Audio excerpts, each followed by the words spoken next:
નમસ્તે વિદ્યાર્થી મિત્રો, બીકોમના એકાઉન્ટન્સી વિષયનું ભાગીદારો વચ્ચે રોકડની હપ્તે હપ્તે વહેંચણી એટલે કે પીસમીલ ડિસ્ટ્રીબ્યુશન પર આ મારો પ્રથમ વિડિયો લેક્ચર છે. સૌથી પહેલા ભાગીદારો વચ્ચે રોકડની હપ્તે હપ્તે વહેંચણીનો અર્થ સમજીએ. જ્યારે ભાગીદારી પેઢીનું વિસર્જન થાય ત્યારે પેઢીની મિલકતોનો નિકાલ કરવાથી જેમ જેમ નાણાં પ્રાપ્ત થતા જાય તેમ તેમ પેઢીના દેવાની ચૂકવણી કરી બાકી વધેલ રકમ ભાગીદારો વચ્ચે વહેંચવાની રીત એટલે ભાગીદારો વચ્ચે રોકડની હપ્તે હપ્તે વહેંચણી. તો આ વ્યાખ્યા શું કહેવા માંગે છે કે જ્યારે કોઈ પણ ભાગીદારી પેઢીનું વિસર્જન થાય, ભાગીદારી પેઢીનું વિસર્જન ઘણા બધા કારણોથી થતું હોય, તો જ્યારે ભાગીદારી પેઢીનું વિસર્જન થાય એટલે કે ભાગીદારી પેઢી બંધ કરી દેવામાં આવે ત્યારે પેઢીની વિવિધ મિલકતોનો નિકાલ કરવામાં આવે. દાખલા તરીકે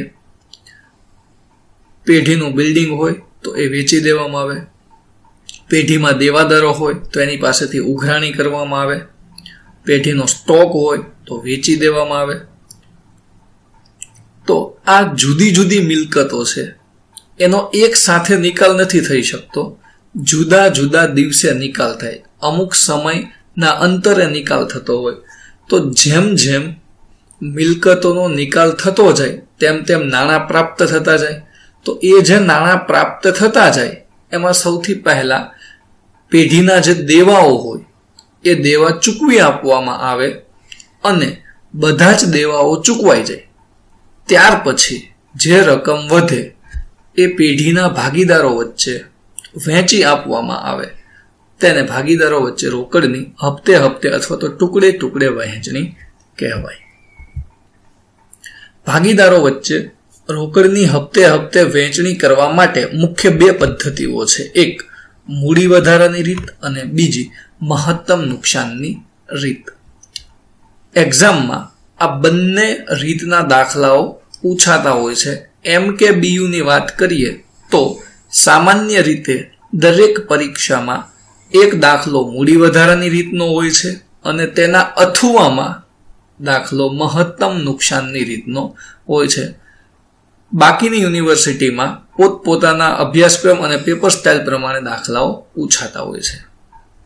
હવે જેમ વ્યાખ્યામાં જોયું કે જેમ જેમ મિલકતોનો નિકાલ થવાથી નાણાં પ્રાપ્ત થતા જાય તેમ તેમ દેવા ચૂકવાતા જાય અને પછી ભાગીદારોને વહેંચણી કરવાની.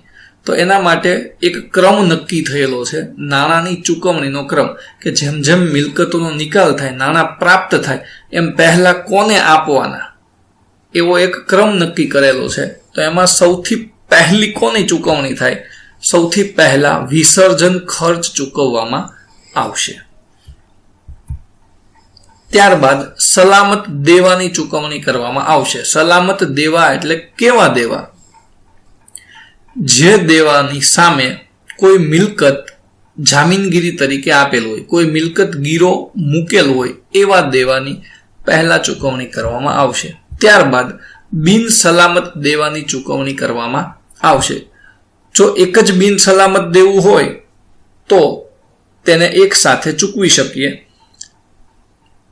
અથવા તો જેટલી રકમ હોય તેટલા નાણાં ચૂકવી શકીએ, બાકીની રકમ એના પછીની મિલકતમાંથી પ્રાપ્તિ થાય તેમાંથી ચૂકવી શકીએ. પરંતુ જ્યારે એક કરતાં વધારે બિન સલામત દેવું હોય, દાખલા તરીકે લેણદારો અને દેવી હુંડી, લેણદારો અને બેંક ઓવરડ્રાફ્ટ, આવી એક કરતાં વધારે બિન સલામત દેવા હોય ત્યારે શું કરવાનું? પ્રમાણસર ચૂકવણી કરવાની, એટલે ભાગ પાડીને ચૂકવણી કરવાની. કોના પ્રમાણમાં? જે તે દેવાના પ્રમાણમાં. દાખલો ગણીશું ત્યારે પ્રેક્ટિકલ સમજવું તમને થોડું વધારે ઇઝી રહેશે. અત્યારે ફક્ત ચૂકવણીના ક્રમ ઉપર ફોકસ કરીએ. પણ જ્યારે બિન સલામત દેવા એક કરતાં વધારે હોય ત્યારે એટલું યાદ રાખીશું કે બેમાંથી કોઈ પણને મન દુઃખ ન થાય એ રીતે ચૂકવણી કરવાની, એટલે પ્રમાણસર ચૂકવણી કરવાની થશે. એના પછી આવશે જ્યારે બિન સલામત દેવા પૂરેપૂરા ચૂકવાઈ જાય પછી ભાગીદારોની લોન ચૂકવવામાં આવશે અને તેમાં પણ જો એક કરતાં વધારે ભાગીદારની લોન હોય તો પ્રમાણસર ચૂકવણી કરવામાં આવશે અને કોના પ્રમાણમાં? ભાગીદારની લોનના પ્રમાણમાં. અને બધા ભાગીદારોની લોન એટલે કે જેટલા ભાગીદારોની લોન હોય એ લોન ચૂકવાઈ જાય ત્યાર પછી ભાગીદારોને મૂડી પરત કરવામાં આવશે. અને આ મૂડી પરત કરવા માટેની બે પદ્ધતિઓ છે, હમણાં જોયું તેમ મૂડી વધારાની રીત અને મહત્તમ નુકસાનની રીત. તો દાખલામાં પૂછેલું છે કે મૂડી વધારાની રીતથી દાખલો ગણો અથવા મહત્તમ નુકસાનની રીતથી દાખલો ગણો, તો જે પદ્ધતિથી દાખલો પૂછો હોય એ પદ્ધતિથી મૂડી પરત કરવામાં આવશે. અને દાખલામાં કોઈ ચોખવટ ન કરી હોય તો તમે બેમાંથી કોઈ પણ રીતે દાખલો ગણી શકશો. તો અત્યારે તમારે ચૂકવણીના ક્રમ યાદ રાખવા માટે ફક્ત એક લાઈન યાદ રાખવાની છે. પહેલું વિસર્જન ખર્ચ, પછી સલામત દેવા, પછી બિન સલામત દેવા, પછી ભાગીદારોની લોન અને પછી ભાગીદારોને મૂડી પરત. દાખલો ગણવા માટે ખૂબ મહત્વના છે આ 5 ક્રમ. જો ક્રમ યાદ નહીં હોય તો દાખલો સરખી રીતે ગણી શકાશે નહીં. હવે જોઈએ મૂડી વધારાની રીત. તો મૂડી વધારાની રીતમાં ભાગીદારોને મૂડી કઈ રીતે પરત કરવામાં આવશે તે નક્કી કરવાનું છે. દાખલા તરીકે 3 ભાગીદારો હોય તો એ ત્રણેયની મૂડી પેઢીમાં હશે. કોઈની 1 લાખ હોય, કોઈની 2 લાખ હોય, કોઈની 5 લાખ હોય, અલગ અલગ દાખલાની રકમ માપેલું છે. તો એમાંથી કોને પહેલા મૂડી પરત કરવી, કોને પછી મૂડી પરત કરવી એ નક્કી કરવાનું છે અને એ માટેની પદ્ધતિ છે મૂડી વધારાની રીત. મૂડી વધારાની રીત પ્રમાણે દાખલો કઈ રીતે ગણવામાં આવશે તે સમજશું અને રીતનું નામ છે મૂડી વધારાની રીત. તો મૂડી વધારાની રીતનો મતલબ જ એવો થાય કે જે ભાગીદારની મૂડી પ્રમાણમાં વધારે હોય, તેના નફા નુકસાનના પ્રમાણમાં વધારે હોય એને પહેલા પરત કરવામાં આવશે. દાખલા તરીકે 2 ભાગીદારો છે, એમનું નફા નુકસાનનું પ્રમાણ છે 1:2. પહેલાની મૂડી છે 5,000 અને બીજાની મૂડી છે 15,000. તો દેખીતી રીતે ખ્યાલ આવી શકે કે નફા નુકસાનનું પ્રમાણ 1 છે ત્યારે એની મૂડી 5,000 હોય, તો નફા નુકસાનનું પ્રમાણ 2 હોય ત્યારે એની મૂડી કેટલી હોવી જોઈએ? 10,000 હોવી જોઈએ. તો 10,000 મૂડી હોવી જોઈએ, એના કરતાં 5,000 વધારે છે, 15,000 છે. તો આનો મૂડી વધારો કહેવાય. કેટલો? 5,000 રૂપિયા. એટલે સૌથી પહેલા કોને મૂડી પરત થાય? બીજા ભાગીદારને. કેટલા? 5,000 રૂપિયા. એક સિમ્પલ ઉદાહરણ છે. અને હવે કઈ રીતે દાખલો ગણવામાં આવશે એ અહીંયા સમજતા જઈએ સ્ટેપ બાય સ્ટેપ. આના જે સ્ટેપ છે એ સ્ટેપ હું તમને ઉદાહરણ સાથે સમજાવતો જઈશ. તો પ્રથમ વિડીયોમાં ખાસ સમજવાનું છે મૂડી વધારાની રીત. આ વિડીયોમાં આ અર્થ, ચૂકવણીના ક્રમ ખૂબ મહત્વના છે. અર્થ ઘણી વખત 1 માર્કમાં પૂછાતો હોય છે,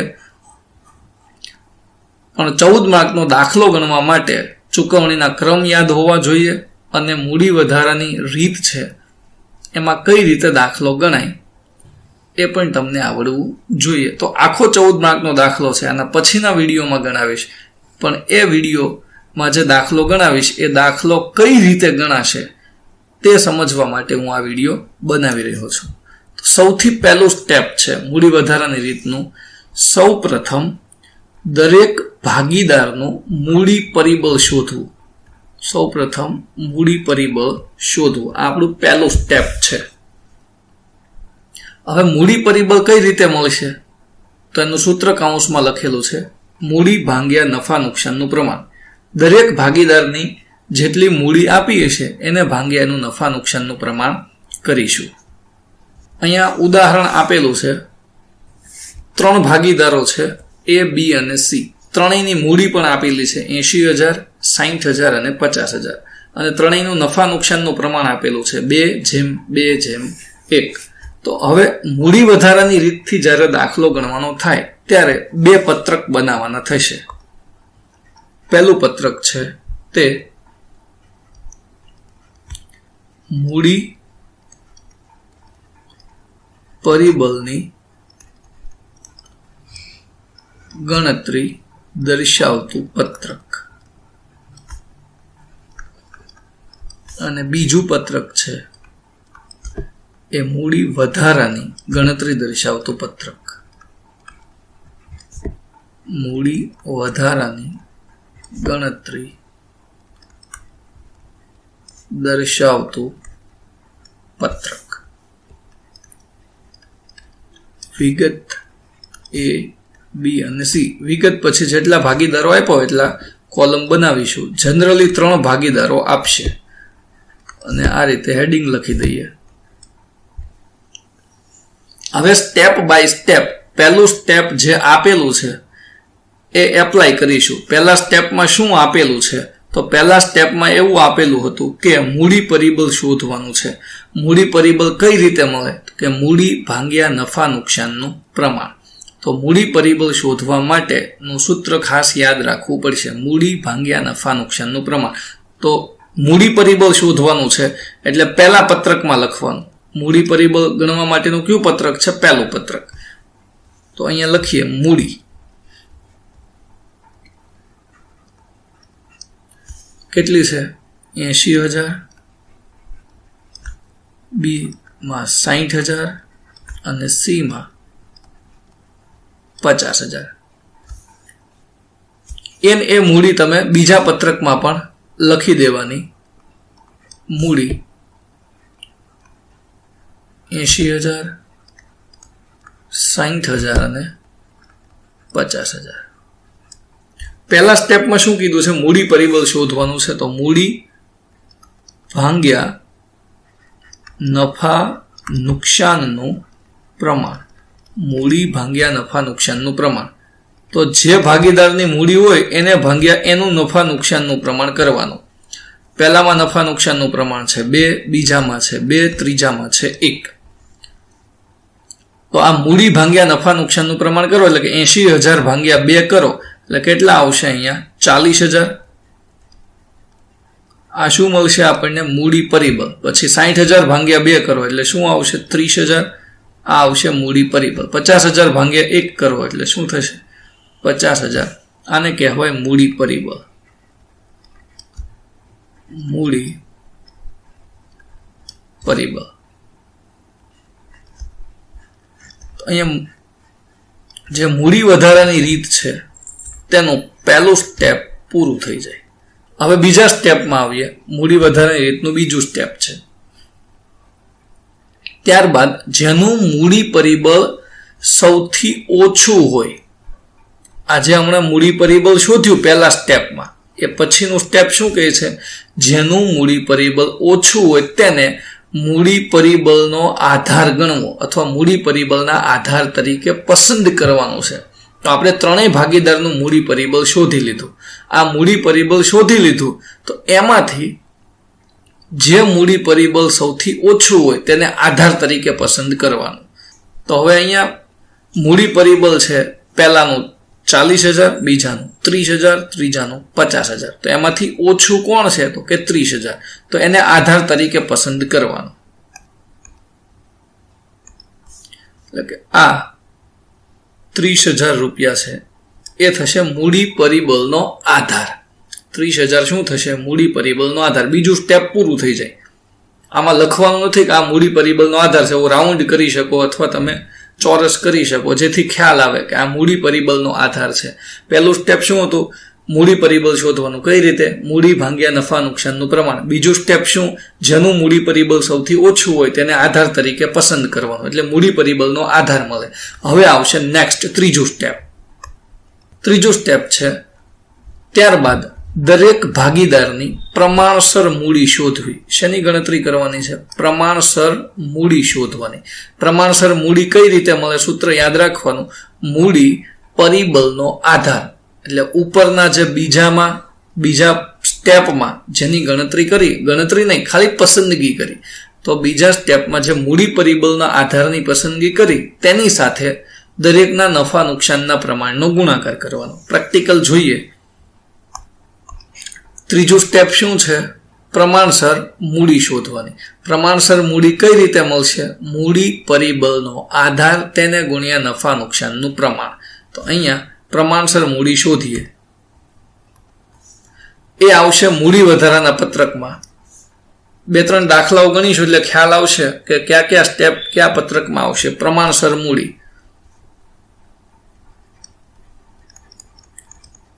પ્રમાણસર મૂડી બરાબર મૂડી પરિબળનો આધાર એને ગુણ્યા નફા નુકસાનનું પ્રમાણ. મૂડી પરિબળનો આધાર એને ગુણ્યા નફા નુકસાનનું પ્રમાણ. મૂડી પરિબળનો આધાર કેટલો છે? દરેકમાં આવશે 30,000. મૂડી પરિબળનો આધાર દરેકમાં કેટલો આવશે? 30,000, જે હમણાં આપણે ગણેલો છે તે આ 30,000. અને એને ગુણ્યા પોતપોતાનું નફા નુકસાનનું પ્રમાણ.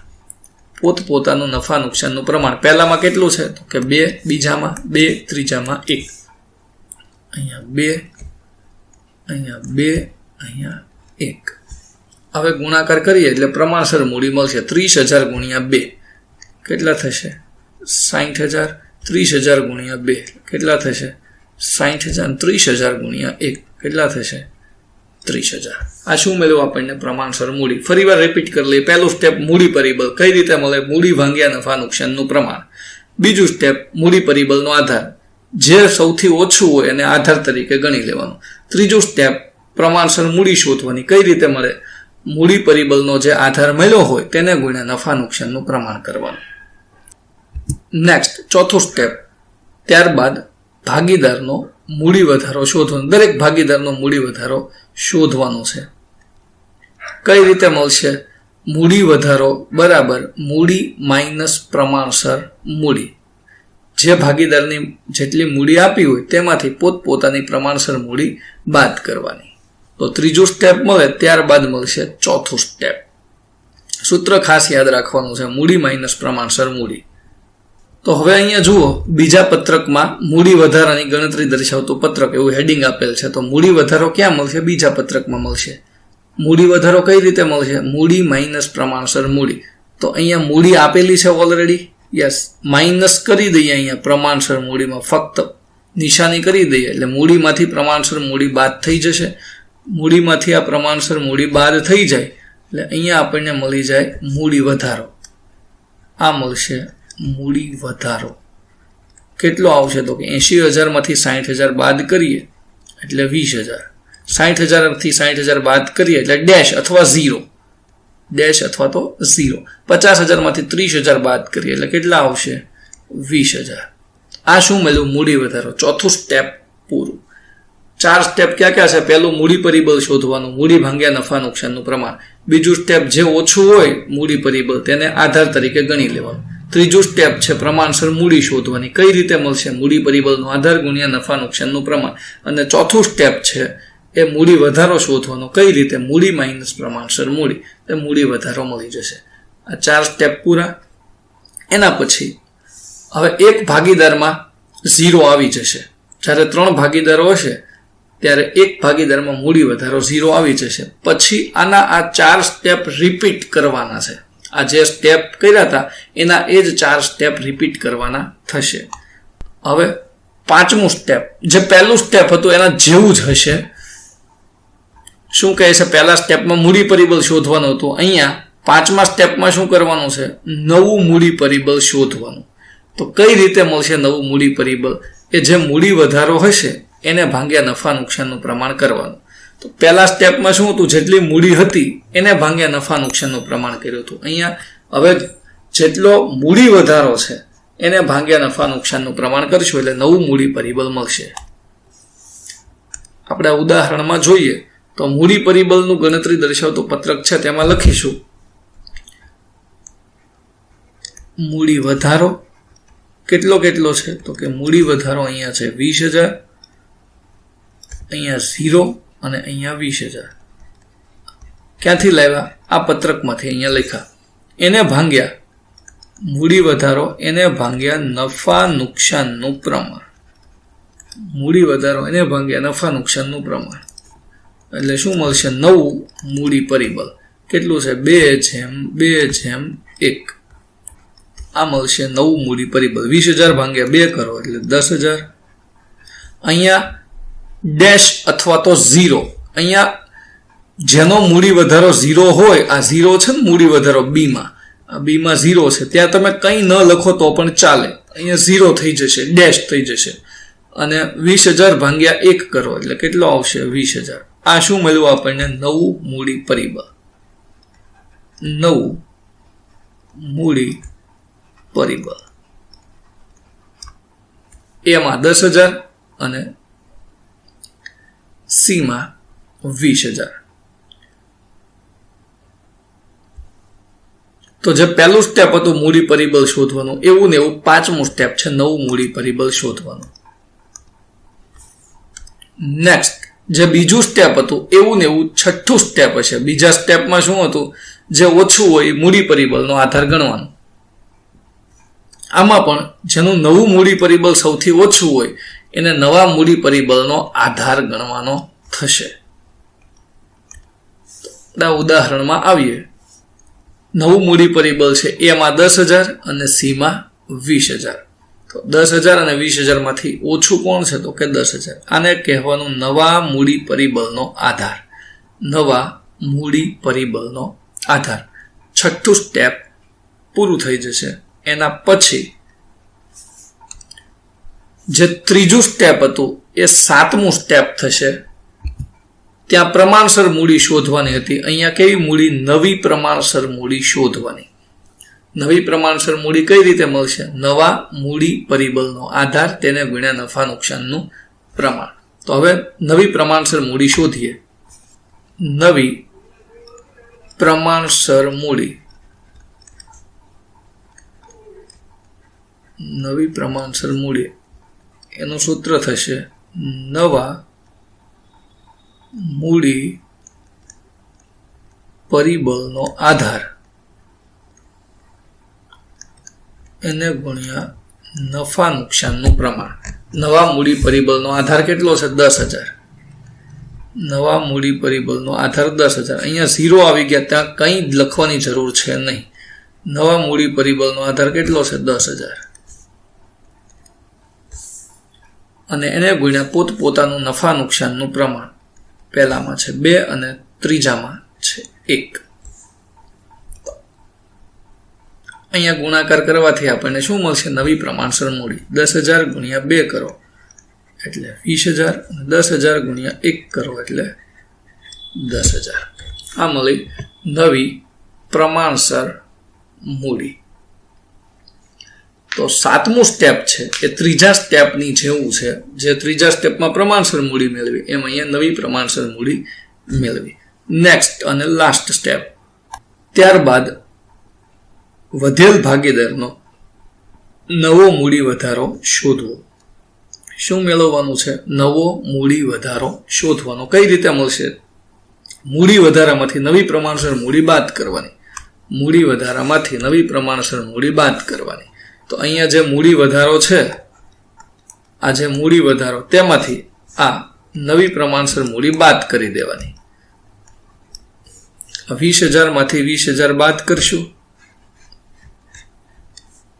20,000 માંથી 20,000 બાદ કરો એટલે 0. અહીંયા તો 0 છે જ એટલે ડેશ પણ કરી શકો તમે, 0 પણ લખી શકો. 20,000 માંથી 10,000 બાદ કરો એટલે અહીંયા આવશે 10,000. આને કહેવાય નવો મૂડી વધારો. નવો મૂડી વધારો. તો મૂડી વધારાની રીત હોય ત્યારે આ બે પત્રકો બનાવવા પડશે.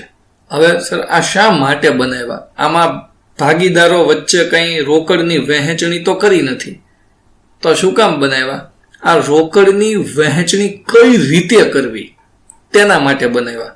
તો હવે જ્યારે આપણે ચૂકવણીના ક્રમ પ્રમાણે પહેલા વિસર્જન ખર્ચ ચૂકવી દઈએ, સલામત દેવાને ચૂકવી દઈએ, બિન સલામત દેવાને ચૂકવી દઈએ, ભાગીદારોને લોન પણ ચૂકવી દઈએ, અને જ્યારે નાણાં વધે, આ બધું જ ચૂકવ્યા બાદ નાણાં વધે, તો ત્યારે પ્રશ્ન ઊભો થાય કે સૌથી પહેલા આ 3 ભાગીદારમાંથી કોને આપવા, અને કોને આપવા એ નક્કી થાય ઇન કેસ તો કેટલા આપવા, કયા ભાગીદારને કેટલા નાણાં આપવા, કયા ભાગીદારને કેટલા નાણાં પરત કરવા, એ નક્કી કરવા માટે આ મૂડી પરિબળના આધારે મૂડી વધારાની ગણતરી કરવામાં આવતી હોય છે. તો હવે આના આધારે નક્કી કરવાનું છે કે કોને પહેલા કેટલા રૂપિયા પરત કરવામાં આવશે. તો યાદ રાખજો, સૌથી પહેલા જેનો નવો મૂડી વધારો હોય તેને તેટલી રકમ પરત કરવામાં આવશે. એટલે કે ભાગીદાર સી ને કેટલા રૂપિયા પરત કરવામાં આવશે? 10,000 રૂપિયા. ભાગીદાર સી ને સૌથી પહેલા 10,000 રૂપિયા પરત કરવામાં આવશે. તમારી પાસે 15,000 પડ્યા હોય અને ભાગીદારને આપવાના હોય તો સી ને 10,000 આપવાના. 5,000 પછી અરેન્જમેન્ટ કરીશું કોને આપવા એ. તમારી પાસે 5,000 પડ્યા હોય અને તમારે સી ને 10,000 આપવાના હોય તો પહેલા 5 આપવાના, પછી બીજી મિલકત વેચાય ત્યારે બીજી રકમ આવે એ પાછી સી ને આપવાની થશે. તો ઇન શોર્ટ એટલું યાદ રાખવાનું. બાકીનું વધારે ડીપમાં પ્રેક્ટિકલ દાખલો આવશે ત્યારે જોશું. સૌથી પહેલા ભાગીદાર સી ને 10,000 રૂપિયા આપવા પડે. સી ને 10,000 અપાઈ ગયા બાદ પછી જે રકમ વધે તેમાંથી આ બીજું સ્ટેપ કોને આપવાનું છે? નવી પ્રમાણસર મૂડી હોય એટલા આપવાના. આ જેટલી નવી પ્રમાણસર મૂડી હોય એટલા પ્રમાણસર આપવાના. એને 20,000 આપવાના અને સી ને 10,000 આપવાના. એને 20,000, સી ને 10,000, એટલે કે ટોટલ 30,000 રૂપિયા આપણી પાસે હોવા જોઈએ તો એ અને સી બંનેને આપી શકીએ. ઇનકેસ 30,000 ન હોય, 15,000 હોય તો શું કરવાનું? આ એ અને સી બંનેને ભાગ પાડી દેવાના. કોને કોને? એ અને સી ને ભાગ પાડી દેવાના એના નફા નુકસાનના પ્રમાણમાં. 2 અને 1, 2:1 ના પ્રમાણમાં. જો 30,000 થી વધારે હોય તો બંનેને 1 ને 20, 1 ને 10 આપી દેવાના. તો સૌથી પહેલા ક્યાં ભાગીદારને મૂડી પરત થાય? ભાગીદાર સી ને કેટલી? નવા મૂડી વધારાની જેટલી રકમ હોય એટલી, કે 10,000 રૂપિયા. ત્યારબાદ કોને મૂડી પરત થાય? જેની નવી પ્રમાણસર મૂડી હોય તેને. કોને કોને છે અહીંયા? એ અને સી ને. કેટલા કેટલા છે? 20,000 અને 10,000. હવે એ બંનેને પણ અપાઈ જાય પછી કોને આપવાની? પછી જે રકમ વધે, જેટલી રકમ વધે 10,000, 5,000, 50,000, લાખ, જે કંઈ રકમ હોય તે ત્રણેય ભાગીદારોને તેમના નફા નુકસાનના પ્રમાણમાં વહેંચી દેવાની. રિપીટ કરું છું, સૌથી પહેલા કોને મૂડી પરત થશે?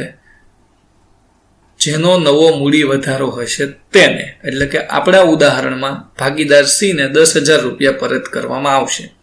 ત્યારબાદ જેની નવી પ્રમાણસર મૂડી હશે તેને પરત કરવામાં આવશે. આપણા ઉદાહરણમાં ભાગીદાર એ ભાગીદાર સી ને 20,000 અને 10,000 ચૂકવવામાં આવશે. ત્યાર પછી કોને ચૂકવવામાં આવશે? ત્યાર પછી ત્રણેય ભાગીદારોને એમના નફા નુકસાનના પ્રમાણમાં ચૂકવવામાં આવશે. તો આ એક બેઝિક ઉદાહરણ હતું મૂડી વધારાની રીતનું. મૂડી વધારાની રીતનો કોઈ પણ દાખલો ગણવાનો થશે ત્યારે આ 2 પત્રકો ફરજિયાત બનાવવાના થશે. અને બીજું કે જુદી જુદી ફેકલ્ટી છે એ જુદી જુદી રીતે દાખલો ગણાવતા હોય છે. કોઈ ફક્ત એક જ પત્રકમાં બંને ગણતરી ભેગી કરી દેતા હોય છે તો એ પણ ખોટું નથી, સાચું જ છે. એમાં શું થશે? ભૂલ થવાની શક્યતા વધી જશે. એટલા માટે થોડું લાંબુ થશે, 2-5 લાઈન વધારે લખવી પડશે. પણ આ રીતે તમે પત્રક બનાવશો ક્યારેય ભૂલ પડશે નહીં. જો તમે અહીંયા સુધી વિડીયો જોયો હોય તો આના પછીનો વિડીયો મૂકું એ પહેલા તમે તમારી રીતે આવા 2-3 ઉદાહરણો ગણજો. અહીંયા શું કરવાનું? મૂડી બદલાવી નાખવાની. 1,80,000, 1,60,000, 1,50,000. નફા નુકસાનનું પ્રમાણ પણ ચેન્જ કરી દેવાનું. 3:2:1 એવું તમારી રીતે સેટ કરવાનું. અને પછી આ 2 પત્રકો બનાવવાના. આ 2 પત્રકો આવડી જશે એટલે ઘણું બધું કામ તમારું ઈઝી થઈ જશે. તો આશા રાખું છું કે તમને આ લેક્ચરમાં મેં જે કંઈ સમજાવ્યું છે એ સરળતાથી સમજાઈ ગયું છે. તેમ છતાં પણ જો કંઈ પ્રશ્નો હોય તો મારા ઇન્સ્ટાગ્રામનું આઈડી આપેલું છે, તેમાં તમે પ્રશ્ન પૂછી શકો છો. તમારા કોઈ સલાહ સૂચન હોય તો એ પણ આપી શકો છો. તમે કયા વિષય ઉપર વિડીયો બનાવવા ઈચ્છો કે જેની તમને જરૂરિયાત હોય તો એવું પણ તમે જણાવી શકો છો. હું ટ્રાય કરીશ કે જે તે વિષય ઉપર વિડીયો બનાવી શકું. અમુક મર્યાદાઓના કારણે ઘણા બધા વિદ્યાર્થીઓની રિક્વેસ્ટ આવતી હોય છે પણ અમુક વિષયના વિડીયો નથી બનાવી શકાતા હોતા. તો એ માટે દિલગીરી વ્યક્ત કરું છું. હું મેક્સિમમ પ્રયત્ન કરીશ કે તમને મદદરૂપ થઈ શકું. વિડીયોને અંત સુધી જોવા માટે ધન્યવાદ. જો વિડીયો ગમ્યો હોય તો લાઈક કરવાનું ભૂલતા નહીં. સાથે અન્ય મિત્રોને શેર પણ કરજો, જેથી વધુમાં વધુ વિદ્યાર્થીઓ લાભ લઈ શકે. મારી ચેનલ પર નવા હો તો સબસ્ક્રાઇબ કરી દેજો અને બાજુમાં બેલ આઇકન આવે એ પણ પ્રેસ કરી દેજો, જેથી આવનારા તમામ વિડીયોના નોટિફિકેશન તમને સૌથી પહેલા મળતા રહે.